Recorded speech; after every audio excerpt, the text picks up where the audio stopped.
মাছ ধরার নিষেধাজ্ঞা শেষ হলেও নদীতে কাঙ্ক্ষিত ইলিশ মিলছে না, জেলেরা নদীতে গিয়ে হতাশ হচ্ছেন। এদিকে সরবরাহ কম থাকার অজুহাতে বাজারে দাম বাড়িয়ে দিয়েছেন ব্যবসায়ীরা। এ নিয়ে আরো জানাতে চাঁদপুর থেকে যোগ দিয়েছেন আমাদের সহকর্মী মনিরুজ্জামান বাবলু। মনিরুজ্জামান, ইলিশের মৌসুমে ইলিশ কেন পাওয়া যাচ্ছে না, কারণটা কি ঘাটতির? আমি এই মুহূর্তে রয়েছি চাঁদপুর বড় স্টেশন মাছঘাটে। এখানে আপনারা দেখতে পাচ্ছেন যে এখানে ইলিশের যে ভরা মৌসুমও কিন্তু এখন দুপুর গড়িয়ে কিন্তু বিকেল হয়েছে, তেমন জমজমাট নেই এখানে এই মুহূর্তে। কিন্তু আমরা মাছঘাটে রয়েছে, আমি যদি একটু দেখাই এখানে মাছঘাটে আজকে যে মাছের বাজার রয়েছে এখানে 30 থেকে 40 মনে মাছ সরবরাহ হয়েছে, কিন্তু যেটা 2-3 বছর আগে কিন্তু এখানে 500 থেকে 1000 মন মাছ এখানে আসতো। আমরা জানি যে সম্প্রতি সাগরে মাছ ধরার যে নিষেধাজ্ঞা শেষ হচ্ছে, জেলেরা বলছেন সেই মাছ ধরতে যাওয়া যে ট্রলার গুলো যদি ফিরে আসে আগামী কয়েকদিনের মধ্যে, তাহলে কিন্তু মাছের সরবরাহ বাড়বে। আমি যদি এখানে দেখাই যে আজকে যে এখানে মাছের বাজারে আজকে যে 1650 টাকা কেজি থেকে কিন্তু 2500-3000 টাকা দরে কিন্তু মাছ রয়েছে আকার ভেদে।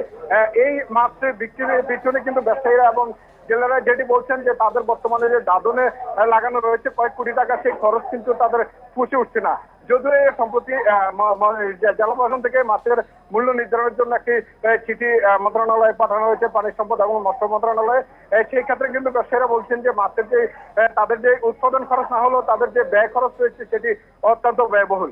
এই ব্যয়বহুলের কারণে মাছের দাম নির্ধারণ করে কিন্তু তারা মাছের যে এখন বর্তমানে যে মাছের যে উচ্চ মূল্য সেটি নিয়ন্ত্রণ রাখা সম্ভব নয়।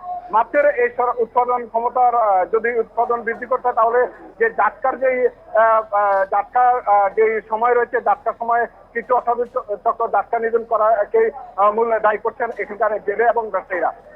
আমরা এখানে কথা বলেছিলাম জেলা যে মৎস্য অফিসের কর্মকর্তাদের সাথে, তারা বলছেন এই চাঁদপুরের নদী বন্দর অঞ্চলে যে নাব্যতা সংকট সহ বিভিন্ন যে সমস্যা রয়েছে সেগুলো নিরসন করে মাছের উৎপাদন বাড়াতে তারা বদ্ধপরিকর এবং মন্ত্রণালয়ের কাছে পরামর্শ চেয়েছেন।